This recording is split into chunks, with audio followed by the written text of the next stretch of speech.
Segundo livro do profeta Samuel, capítulo de número 12. Eu quero ler com os irmãos a partir do versículo de número 12, uma leitura da palavra de Deus. Os irmãos que podem, vamos estar em pé para fazer leitura. Segundo livro do profeta Samuel, capítulo 12, versículo de número 12, para a nossa meditação nessa noite, em nome de Jesus. Os irmãos encontraram, amém? Leiamos a Bíblia, dito está na palavra de Deus. Porque tu o fizeste no oculto, mas eu farei este negócio perante todo Israel e perante o sol. Então disse Davi a Natã: pequei contra o Senhor. E disse Natã a Davi: também o Senhor transpassou o teu pecado, não morrerás. Todavia, porquanto com este feito deste lugar sobremaneira que os inimigos do Senhor blasfemem, também o filho que te nasceu certamente morrerá. Então Natã foi para a sua casa. E o Senhor feriu a criança que a mulher de Urias dera a Davi, e a criança adoeceu gravemente. E buscou Davi a Deus pela criança, e jejuou Davi, e entrou e passou a noite prostrado sobre a terra. Então os anciões da casa se levantaram e foram a ele para o levantar da terra, porém ele não quis, e não comeu pão com eles. E sucedeu que ao 7º dia morreu a criança. E temiam os servos de Davi, dizendo-lhe que a criança era morta, dizer-lhe que a criança era morta. Porque diziam: eis que, sendo a criança ainda viva, lhe falávamos, porém não dava ouvidos à nossa voz. Como, pois, lhe diremos que a criança é morta? Porque mais mal lhe faria. Viu, porém, Davi que seus servos falavam baixo, e entendeu Davi que a criança era morta. Pelo que disse Davi a seus servos: é morta a criança? E eles disseram: é morta. Então Davi se levantou da terra, e se lavou, e se ungiu, e mudou de vestes, e entrou na casa do Senhor e adorou. Então veio à sua casa e pediu pão, e lhe puseram pão e comeu. E disseram-lhe seus servos: que é isso que fizeste? Pela criança viva jejuaste e choraste. Porém, depois que morreu a criança, te levantaste e comeste pão? E disse ele: vivendo ainda a criança, jejuei e chorei. Porque dizia: quem sabe se o Senhor se compadecerá de mim e viva a criança? Porém, agora que é morta, por que jejuaria eu agora? Poderei eu fazê-la mais voltar? Eu irei a ela, porém ela não voltará para mim. Então consolou Davi a Betseba, sua mulher, e entrou a ela. E se deitou com ela, e teve ela um filho, e chamou o seu nome Salomão, e o Senhor o amou. Amém? Tome o seu assento, meus irmãos, em nome de Jesus. Meus irmãos, eu estava pensando num texto para dividir, falar, compartilhar com a igreja nessa noite, e logo me veio este texto sobre uma repreensão que Deus dá ao único homem na Bíblia que o próprio Deus diz que ele é um homem segundo o seu coração. É bem verdade que nós conhecemos a trajetória do grande rei Davi, a história que encanta os nossos olhos e deixa-nos perplexos mediante a tamanha grandiosidade do que Deus fizera na vida desse moço. Um moço abandonado, desprezado pela família, que a Bíblia Sagrada vai nos informar que nem mesmo na mesa a sentar-se com a família, o pai, os irmãos, ele era digno, mas ele estava abandonado, esquecido num curral, ele mesmo diz isso, detrás das ovelhas. A história de Davi nos move, nos comove a mostrar o que Deus é capaz de fazer quando Ele tem plano na vida de uma pessoa. Nós ficamos sobremaneira impactados com o que Deus fez na vida deste pequeno moço, que a Bíblia diz que ele era ruivo, franzino, pequeno, magricelo, mas cheio da presença do Espírito Santo, ele conseguiu derrotar um gigante que afrontava a nação de Israel durante 40 dias, e apenas com uma pedra, enquanto o gigante vinha com espada, com lança. Historiadores dizem que Golias tinha 3,10 metros de altura, o escudo pesava 30 quilos, a ponta da lança mais 10, mas apareceu um menino cheio do Espírito Santo, e a Bíblia diz que enquanto Golias olhava para Davi e dizia assim: mandar um cão, um cachorro para lutar contra mim, ainda hoje eu darei a tua carne às aves do céu. Davi, olhando para o gigante Golias, tinha uma palavra: tu vem a mim com espada e com lança, mas eu vou a ti em nome do Senhor dos Exércitos. Quando eu olho para a história de Davi, o menino que a Bíblia diz, obreiros, que com as suas mãos ele rasgava urso e leão debaixo da unção do Senhor Deus. O menino Davi, que a Bíblia diz que as concubinas cantavam a Saul e diziam: Saul derrubou 1000, mas Davi derrubou 10.000. O menino Davi, que a Bíblia diz que quando ele dedilhava a sua harpa, a Bíblia diz que os espíritos maus saíam da vida de Saul. Irmãos, a história, a vida de Davi, ela é uma história que nos move, impactante, linda, extraordinária. Qualquer criança que está na igreja, qualquer criança até mesmo que não frequente o círculo da igreja, o nosso meio, conhece a história do menino que fez o gigante tombar. Davi reinou durante 40 anos sobre a terra de Israel, e não houve rei maior do que Davi. Não houve rei maior do que este que eu estou falando nessa noite. O homem que fez Israel prosperar e ser uma nação respeitada e temida em toda a face da terra. Ainda hoje, Israel é lembrada, celebrada como a cidade de Davi, como a terra de Davi. Até mesmo na bandeira de Israel, alguns dizem que lá está a estrela de Davi. Não há como negar e fugir que Davi é a figura mais notória, poderosa e importante para a nação de Israel. Mas nessa noite eu quero falar rapidamente aos irmãos sobre um período, uma história da vida de Davi, que não é a história que fez Davi ser reconhecido por sua coragem, destreza, por sua intrepidez de enfrentar gigantes, matar ursos e matar leões. O homem de Deus chamado Davi tem aqui, no dia triste, terrível, uma página de desgraça, de dor, de angústia e de sofrimento. Tudo porque um dia era para ele estar no campo de batalha, mas a Bíblia Sagrada diz que Davi manda o exército para o campo de batalha, e ele está caminhando pelo seu palácio, dá uma olhada pela janela e vê num pequeno riacho uma bela mulher que está se banhando, chamada Betseba, esposa de um dos líderes do seu quartel, chamado Urias, um guerreiro, um valente dele.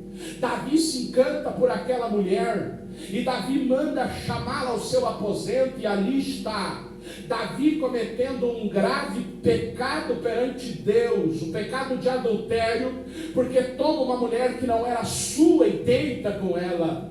A Bíblia diz que não somente isso, Davi vai agora arquitetar, planejar, matar seu fiel escudeiro para ficar com a mulher de Urias. O que é que Davi faz, irmãos? Davi vai chamar o seu sobrinho Joabe, que era um dos líderes do seu quartel, e ele vai chamar Joabe e vai dizer: eu tenho aqui algo para ti, Joabe. Ele pega uma carta, e naquela carta, irmão Guilherme, havia uma indicação de que Urias deveria ser colocado na frente da batalha, para que ele fosse o primeiro a ser morto. Mas, irmão Leonardo, o que foi que causou tanto espanto espanto na cabeça do rei Davi é que Betseba foi fazer um teste de farmácia lá em Jerusalém.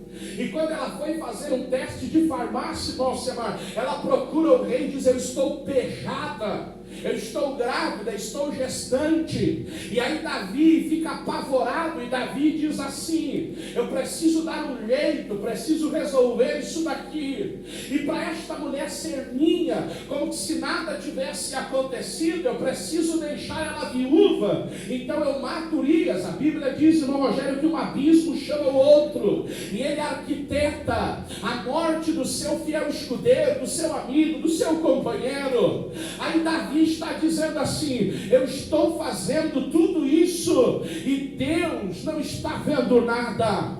Ah, como Davi se enganou, porque Davi achou que tinha feito e o Deus do céu não havia visto. Eu preciso lembrar e falar: nós podemos nos esconder dos homens, das mulheres, do esposo, da esposa, do filho, do pai, da mãe, do tio, mas dos olhos daquele que tem chama de fogo, ninguém se esconde.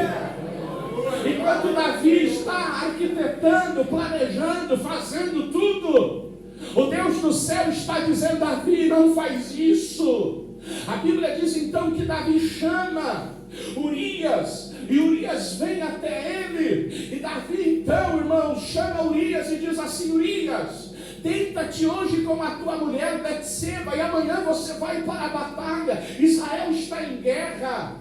A Bíblia diz que Urias sai da presença de Davi no palácio, e ele não tem coragem de ir até o seu aposento, a sua casa. Ele dorme na beirada do palácio, na entrada do palácio. E pela manhã alguém chama e diz: ô Davi, olha que Urias está dormindo na porta do palácio. Davi diz: manda Urias vir até mim. Urias chega diante de Davi, e Davi diz: rapaz, eu não te dei uma ordem, eu não mandei tu ir para casa, te deitar com a tua mulher, ser feliz, se alegrar e ir para a batalha. Mas olha a palavra, irmão Roni, de Urias. Urias olha e diz assim: oh meu senhor, como que eu posso deixar os meus irmãos no campo de batalha morrendo e eu vou para casa me deleitar com a minha esposa? Isto não é certo. E Davi estava sentenciando à morte um homem leal e fiel a Deus e a ele. E Davi está achando que isso vai ficar por isso mesmo. A Bíblia diz, irmão, que vem a batalha. Joabe obedece o seu primo, e ele coloca Urias na frente da batalha. Quando Urias é atacado, leva uma flechada e morre. E Davi diz assim: acabou. Agora Betseba não é mais uma mulher casada, ela é viúva. Urias está morto e eu vou tomar ela para mim. A Bíblia Sagrada diz, irmão, que Davi achou que não ia ter nenhuma sentença, nada ia acontecer. É quando Deus conversa com o profeta Natan e diz: Natan, faz uma visitinha para Davi, porque eu tenho que conversar com ele.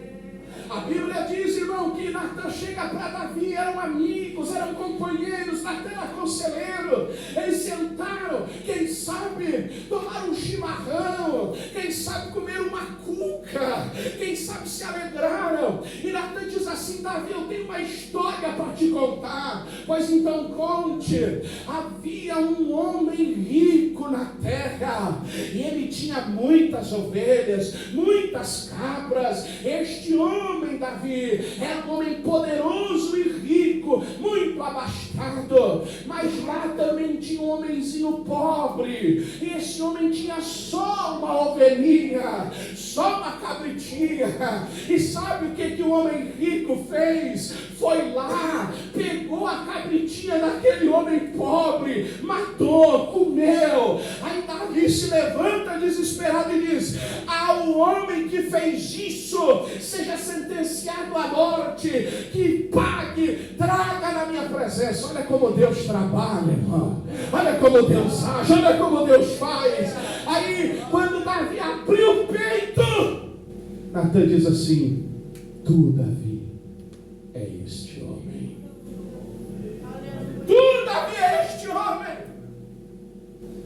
A Bíblia diz que Davi se desespera. desespera. Davi fica sem chão naquele momento. E a Bíblia diz então que Davi chora, lamenta. Mas vem uma palavra de Deus a Davi. Deus diz assim: Davi, o que tu fez no oculto, todos saberão perante o sol. E tem mais uma coisa: a criança que está na barriga de Betseba vai morrer. Deus disse isso como punição por aquilo que o homem de Deus havia feito, adulterado e matado o seu fiel escudeiro. O tempo passa, a criança nasceu e nos seus primeiros dias de vida, a criança já fica doente. Alguém disse para Davi, diz: Davi, a criança está doente. A Bíblia diz que Davi se tranca num quarto, nós lemos o texto, e ele vai orar o primeiro dia, a madrugada toda. E ele bota 2 vigias na porta de onde estava a criança sendo cuidada. E durante a noite toda Davi vai e pergunta: como está a criança? E os 2 guardas dizem: não está bem, não está bem, não está bem. Davi faz isso a noite toda. E a Bíblia diz, obrigado, que depois de 7 dias, as mulheres que cuidavam da criança chegam para os 2 porteiros e dizem: a criança está morta. Os 2 cochicham e dizem assim um para o outro: como é que nós vamos dar a notícia para Davi? Quando a criança estava viva, a gente dizia: piorou, e ele não nos ouvia, não aceitava. Como é que vamos dar a notícia de que a criança morreu? Davi vê, até algumas traduções, eles cochichando. É quando Davi entende, Davi já vai logo interpretando: a criança morreu. Os 2 soldados, pegos de surpresa, disseram: Davi, a criança está morta. Aí olha o texto, irmãos, nós lemos aí. A Bíblia diz que quando eles disseram que a criança era morta, Davi tomou algumas atitudes. Primeira coisa, Davi se levantou da terra, porque ele estava de joelhos no pó, na cinza, clamando a Deus para que Deus mudasse a sentença. Ele se lava, ele se unge, ele muda de veste, ele anda na casa do Senhor, ele adora, ele pede pão e ele come. Aí os 2 servos ficaram olhando e disseram assim: acho que Davi está meio louco, porque enquanto a criança estava pronta, viva, para talvez Deus restabelecer, ele chorou, ele orou, ele jejuou, ele conversou, ele clamou. Agora que a criança morreu, parece que nada aconteceu. E é aqui que eu quero começar a aplicar a minha vida e a tua vida. Davi nos dá uma lição aqui. E ele diz assim: enquanto a criança estava viva, ainda havia uma esperança de que Deus pudesse dar vitória. Mas como a criança morreu, não há mais o que fazer. E ele diz assim: as minhas mãos são incapazes de mudar esta sentença. Eu só vou ver esta criança lá na frente. Ele está falando da eternidade. Mas ele diz assim: se Deus não quis, eu não posso continuar prostrado. Primeira lição para mim e para a sua vida nessa noite: um erro na vida não quer dizer uma vida de erros. Eu estou pregando para alguém aqui, quem sabe, que está se culpando, que o diabo aponta a sua mente e diz: você fez, você praticou. Mas há uma palavra de Deus para o teu coração nessa noite. Um erro na sua vida não determina que você errou a vida toda. Há um Deus de perdão e de bálsamo aqui nessa noite para lhe perdoar e lhe curar. Davi vai dizer: eu errei, eu pequei, eu falhei, mas eu preciso sacudir a poeira e preciso entender que Deus é um Deus de recomeço, de nova história, e é um Deus que faz novas todas as coisas. Eu estou pregando para alguém nessa noite que tem uma mágoa, uma angústia por algo que aconteceu há 15, 10, 20, 30 anos. O Senhor está dizendo: ergue a tua cabeça, porque tem coisa nova de Deus sobre a tua vida. Davi diz assim: eu errei, eu pequei, paguei por isso, mas eu preciso erguer a minha cabeça e continuar a batalha, levantar e ir adiante, porque tem uma família e tem uma nação que precisa da minha vida. Eu tenho uma palavra de Deus ao teu coração. Ergue a tua cabeça, te levanta nessa noite, porque tem uma família, tem uma casa, tem uma cidade, tem um filho, tem um homem, tem uma mulher, tem um parentesco que precisa que você esteja bem para guiar a sua vida em nome de Jesus. Olhe para cá, irmãos. Primeira coisa que Davi fez, ele se levantou. Quantas pessoas que, por causa de um erro, de uma falha, de um pecado, de uma desgraça, estão prostrados. E alguém que até diz: eu não tenho força para levantar, eu não consigo me erguer. Mas o Senhor tem uma palavra para você nessa noite. O lugar da tua queda será o lugar da tua restauração. Pega na mão dele, deixa ele te levantar e te erguer. Pega na mão dele e deixa ele fazer coisa nova. Ei, meu irmão, sacode a poeira. O que ficou para trás ficou. O sangue de Jesus te perdoa. A misericórdia de Deus te alcança. E ele está dizendo: Pedro, João, Maria, José, Leonardo, Evandro, levanta a cabeça, porque eu sou contigo.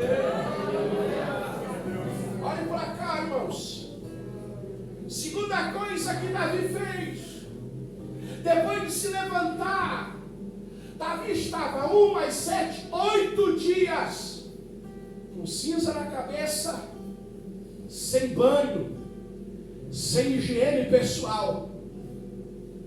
E quando Davi olha para aquele estado que ele está depois de se colocar em pé, ele diz: eu preciso tomar um banho. Banho fala de tirar a sujeira. Quem de nós, né, irmãos, depois de um dia de trabalho, depois de um dia cansativo, chega em casa e diz: é momento de lavar-se, tomar um banho para tirar a sujeira, redobrar as energias para seguir avante. Lavar-se na Bíblia fala de limpeza. Lavar-se na Bíblia fala de ser limpo. Eu estou falando nessa noite de coisas espirituais. Talvez você não consiga tirar a mancha do pecado que há em você, mas aqui está Jesus Cristo de Nazaré. Amém. E a Bíblia diz, irmão, que Ele nos purifica de toda e qualquer iniquidade. A Bíblia diz, irmãos, que Ele não só se lavou, Ele se ungiu. Esse se ungir aqui, irmãos, era duas coisas: passar um pouco de óleo no cabelo para se pentear e se ajeitar. Esse se ungir na Bíblia aqui era pentear o cabelo, arrumar a roupa e estar bem vestido, estar ajeitado. Quantas pessoas que são a imagem e semelhança de Deus, e o inimigo bagunçou a sua vida, que eles não têm mais autoestima, de nem se olhar no espelho e dizer: eu sou a imagem e semelhança do Deus vivo. Hoje vai cair toda a aflição e toda a marca do pecado sobre a sua vida, E o Espírito de Deus vai dizer: eu vou te ungir, vou te limpar, vou te purificar, vou te colocar de pé e vou te abençoar em nome de Jesus. Não somente isso, a Bíblia diz, irmãos, que Ele mudou as vestes. Mudar as vestes fala de uma nova etapa, de algo novo, de novo ambiente. Alguém aqui dorme de terno e gravata dos homens, irmão? Eu acredito que não. Quando a gente chega em casa, normalmente nós temos aí o traje de dormir, pijama, mudança de veste. Porque pijama não é veste para vir no culto. No culto a gente vem, né, com a roupa. E o melhor que nós temos, porque não viemos nos aparecer para as pessoas, viemos nos apresentar diante de Deus. Para Deus, para Deus. Mas quando chega em casa, o lugar da intimidade, o lugar da nossa casa, da nossa família, esposos, filhos, a gente troca as vestes. Trocar as vestes fala de viver um novo momento. Aleluia, Deus está falando para alguém nessa noite: eu vou mudar as tuas vestes para você viver um novo momento na sua vida. Aleluia, tem alguém que crê nisso nessa noite? Alguém que diz: nós já estamos em julho, quase chegando a agosto, e nesse ano de 2023 é só angústia, prova, deserto, lágrima, a família desarrumada. O Senhor está dizendo: eu vou mudar as tuas vestes para você viver um novo momento na minha presença.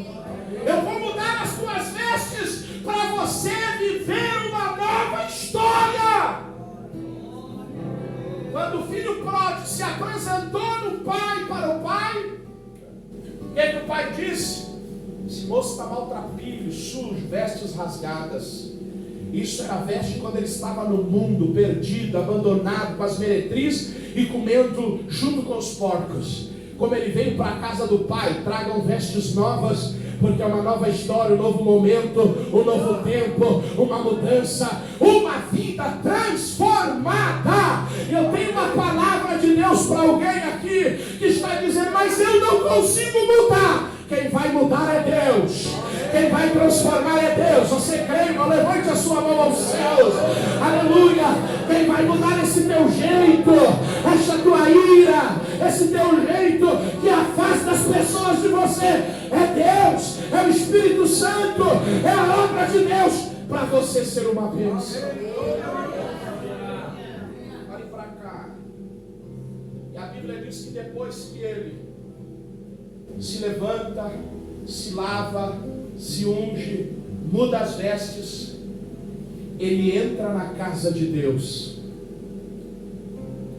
E quando todos acham que Davi vai abrir a boca para murmurar, para reclamar e para dizer: Deus, tu me abandonou, tu me deixou, tu me esqueceu, tu me puniu, o texto diz que ele entra na casa de Deus e ele adora o nome do Senhor. Irmão, a gente prega a vida toda assim, né? Como é fácil adorar quando tem emprego, porta aberta, gasolina no carro, família vai bem, tem saúde. Como é fácil a gente adorar, né? Quando tem um dinheirinho no banco, quando tem tudo vai às mil maravilhas. A gente até não gosta nem de comentar, né? Porque se falar é capaz de estragar.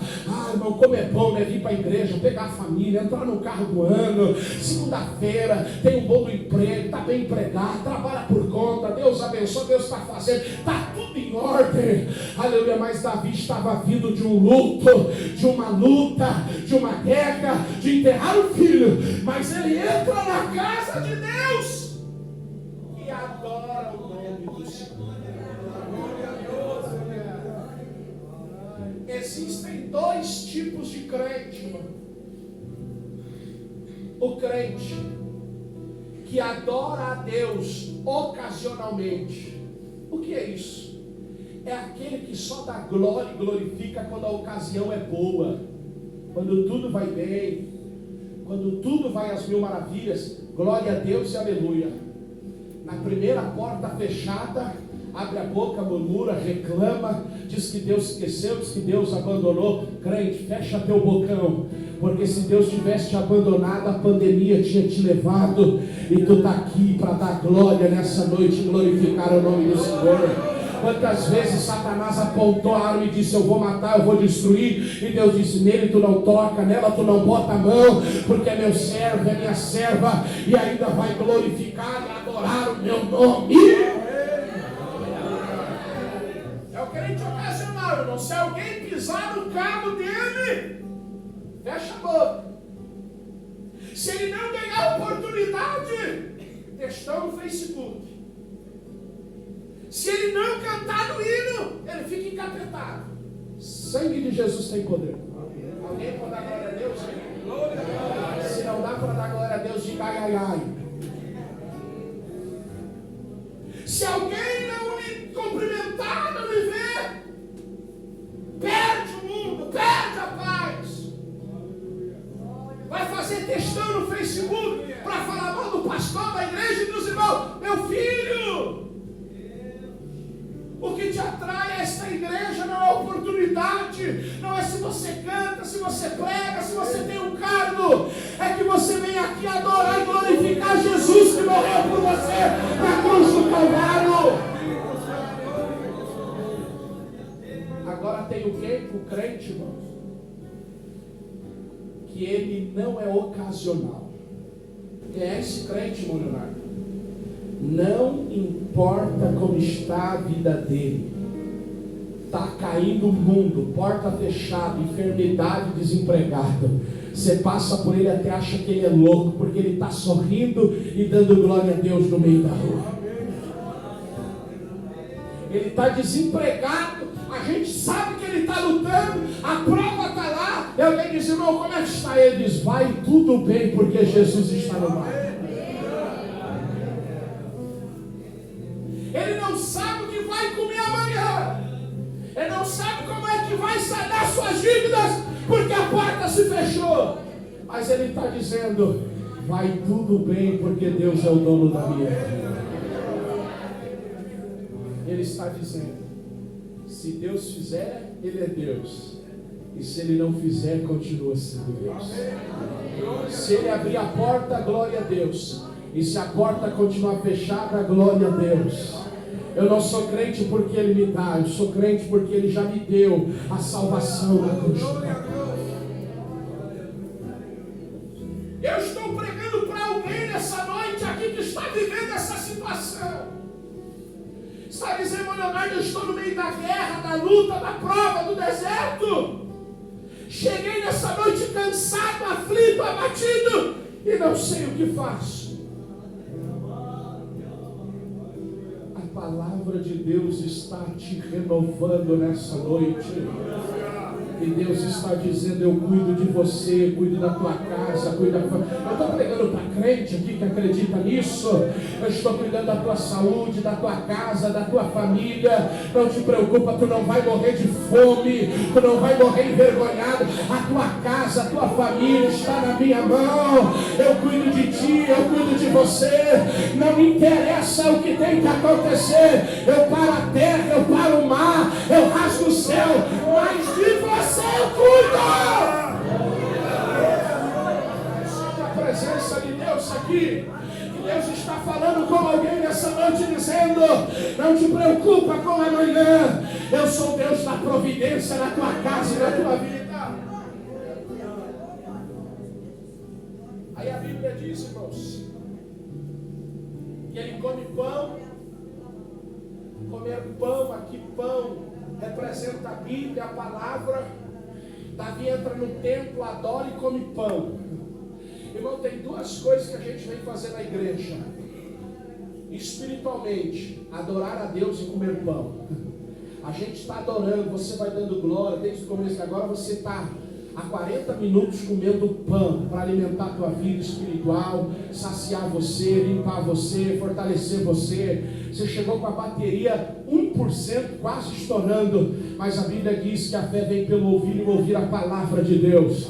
E você já está cheio de Deus aqui, louco para pular e falar línguas estranhas, porque a palavra de Deus vai se renovando. Deus está dizendo: eu estou cuidando de ti, eu estou cuidando da tua família, eu estou cuidando da tua casa, eu estou fazendo algo novo. Eu não sei, irmão, o que é que você está pedindo, mas Deus sabe, Deus conhece, Deus opera, Deus trabalha. Ele está dizendo: se eu falei, se eu disse, se eu prometi, eu não sou mentiroso para falar hoje e esquecer amanhã. Eu falo e não preciso de agenda para me lembrar, porque eu sou Deus onisciente, onipresente, onipotente. Se eu falei, está falado.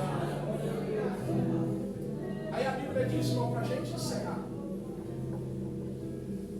tem uma mãe chamada Betseba que está triste, angustiada. Davi procura ela e vai até ela. Eles têm um relacionamento. E ela novamente fica gestante, grávida.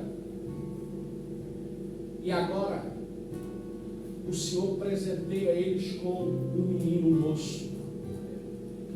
E eles colocaram o nome do moço de Salomão. O nome Salomão é Príncipe da Paz, aquele que traz paz, aquele que traz calmaria. E eu encerro para a gente orar e eu abençoar a sua vida junto com a vida dos obreiros nessa noite. O que Deus está nos ensinando com esta lição: este mal que aconteceu a Davi não foi para a sua morte, para a sua derrota e para o seu fracasso. Foi para Deus provar que Ele cuida dos seus e Ele zela pelos seus.